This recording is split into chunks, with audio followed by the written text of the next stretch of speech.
수상한 이웃입니다. 무섭겠다. 이거 되게 무서워. 사람이 제일 무서워요. 사람이 제일 무서워. 저도요. 자, 이번 사연은 전주에 살고 계신 이찬영 씨께서 보내주신 사연입니다. 그럼 제가 지금부터 찬영 씨의 시점에서 이야기를 들려드리도록 할게요. 2009년 9월, 저희 가족은 갑작스럽게 이사를 하게 됐습니다. 아버지의 인사 발령 때문이었는데요. 당시 고등학교 2학년이었던 저는 한동안 낯선 동네와 새로운 학교에 적응하느라 아주 정신없는 날들을 보내고 있었어요. 그렇게 이사를 하고 얼마 되지 않았을 때 일입니다. 학원에 갔다가 집으로 돌아오는 길이었어요.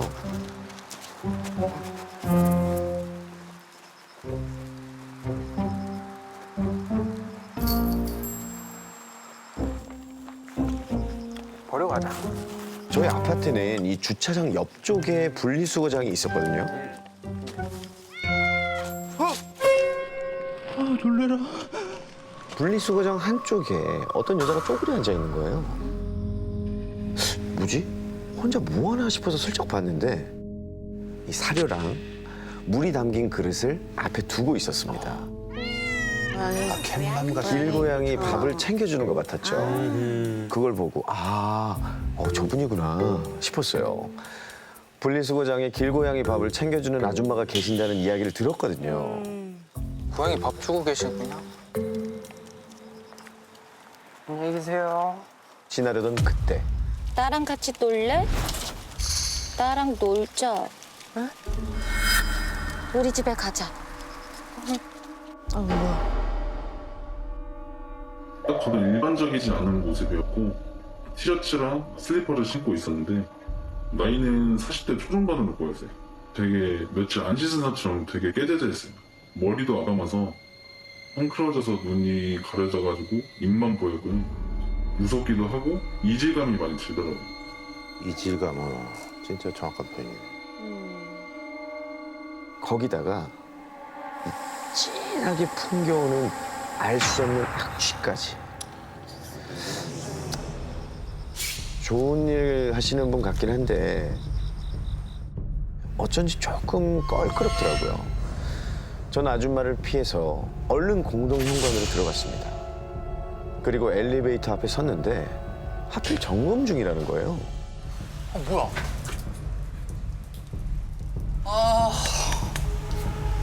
오늘 진짜 무슨 날인가? 언제 올라가냐. 저희 집이 6층이었거든요. 전 투덜투덜거리면서 계단으로 향했습니다. 언제 올라가?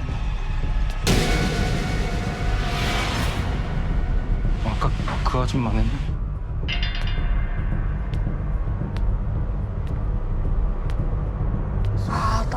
이거 집에 있는 분이 이렇게 지저분하게. 여기 사시는 건가 싶다가도 영 수상하더라고요.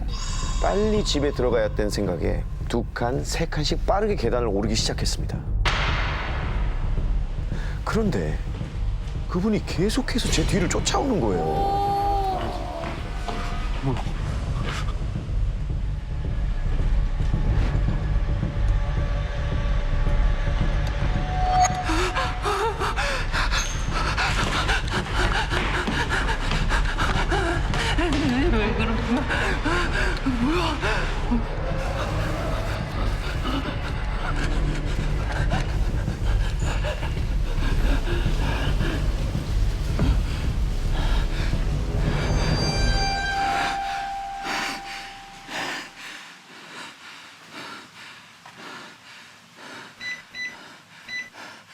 곧 도어락이 해제되는 소리가 났고 문고리를 급히 돌렸습니다. 그런데 나랑 놀자.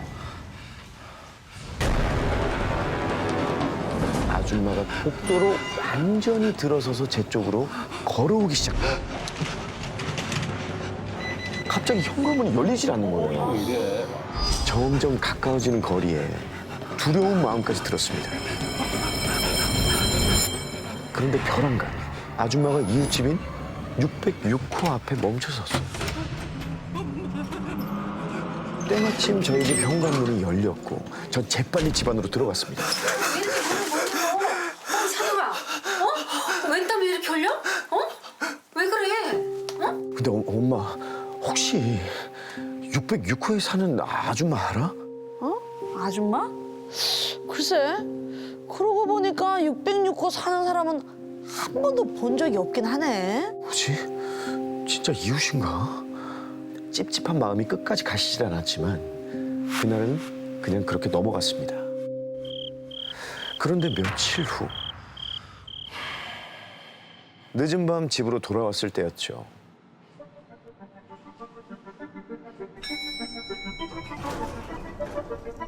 엘리베이터에서 복도를 걸어오는데 이게 뭐야?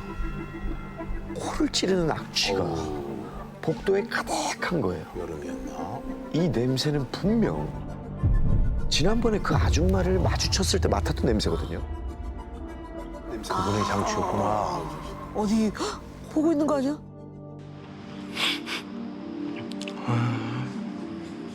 이게 무슨 냄새야?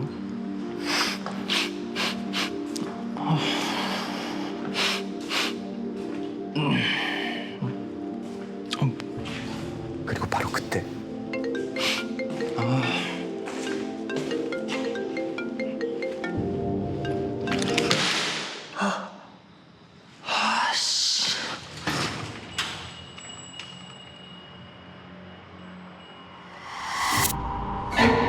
현관에 서 있는 아줌마가 보였습니다. 진짜 소름 돋아. 아줌마는 무언가를 품에 꽉 끌어안고 있었어요. 저도 모르게 자세히 그걸 들여다보게 됐는데 축 늘어져서 거친 숨을 내쉬고 있는 고양이였어요. 고양이를? 등줄기가 뻐근해지면서 머리카락이 쭉 폈었습니다. 이 소름 끼치는 광경에 정신이 번쩍 든 저는 빠르게 복도를 달려서 집으로 도망쳤어요.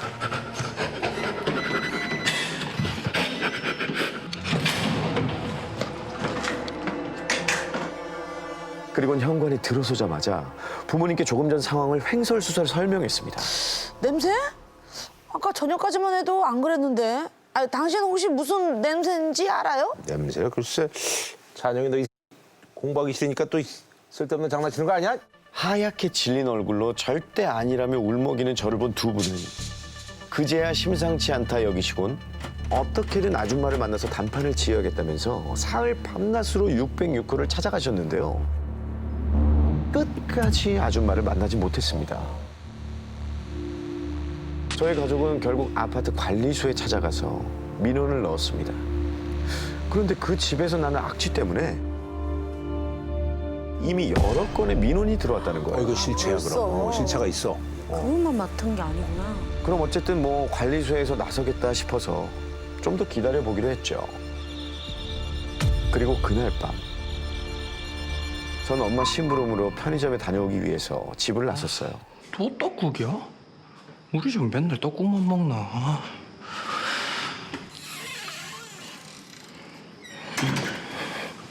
복도로 나온 이웃은 바로 606호 아줌마였어요.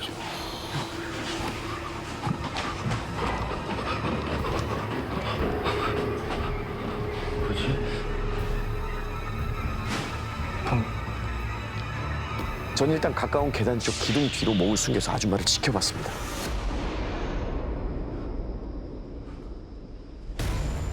엘리베이터 앞에 선 아줌마는 신이 난 듯 고개를 까딱거리면서 흔들고 있었어요.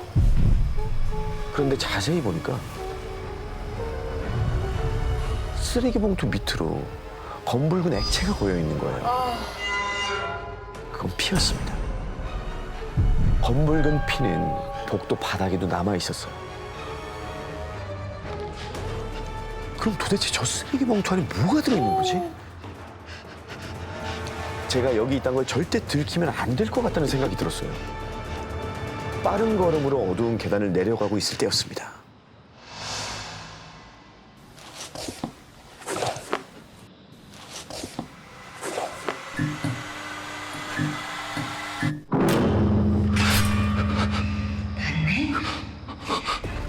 그 말과 함께 엄청난 속도로 계단을 뛰어내려왔습니다. 태어나서 처음 느껴보는 엄청난 공포였어요.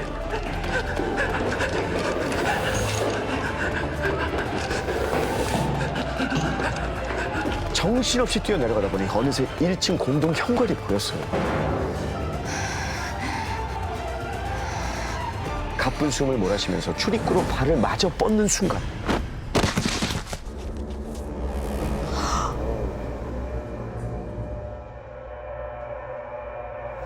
그런데 정말 거짓말처럼 절 쫓아오던 슬리퍼 소리도 아줌마의 목소리도 갑자기 뚝 사라졌어요. 어디 갔지? 의아한 마음에 저도 모르게 고개를 돌리는 그때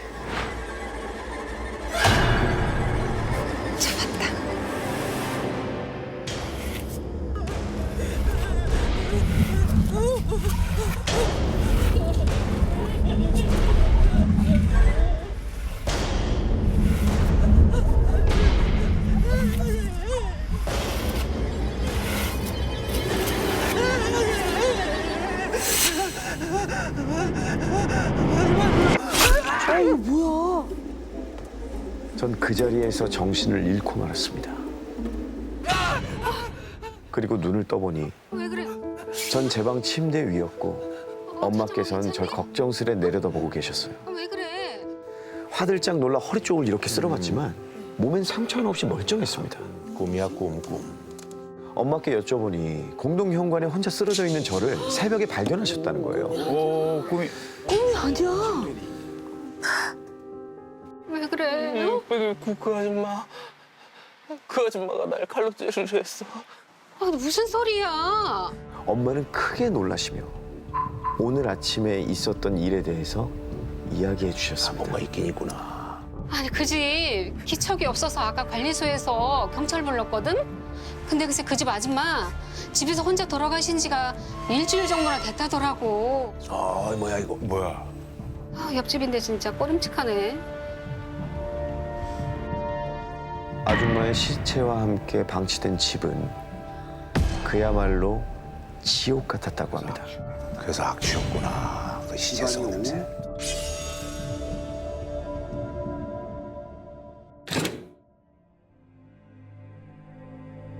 집안이 온통 쓰레기와 악취, 벌레로 가득했대요. 그런데 더욱 충격적인 건 바로 냉장고 안이었습니다. 저거 뭐 있나 봐. 웬 신문지로 쌓인 것들이 냉장고에 가득 쌓여 있었다는데요. 그것은 바로 부위별로 보관된 토막난 고양이 사체였습니다. 갯맘이 아니라 킬로네. 냉장고를 열었을 때 고양이 사체가 부위별로 몸통, 머리, 팔 이렇게 구분해서 보관이 돼 있다고 하더라고요. 왜 이러는 거야? 근데 보통 동물한테는 팔이라고 하진 않잖아요.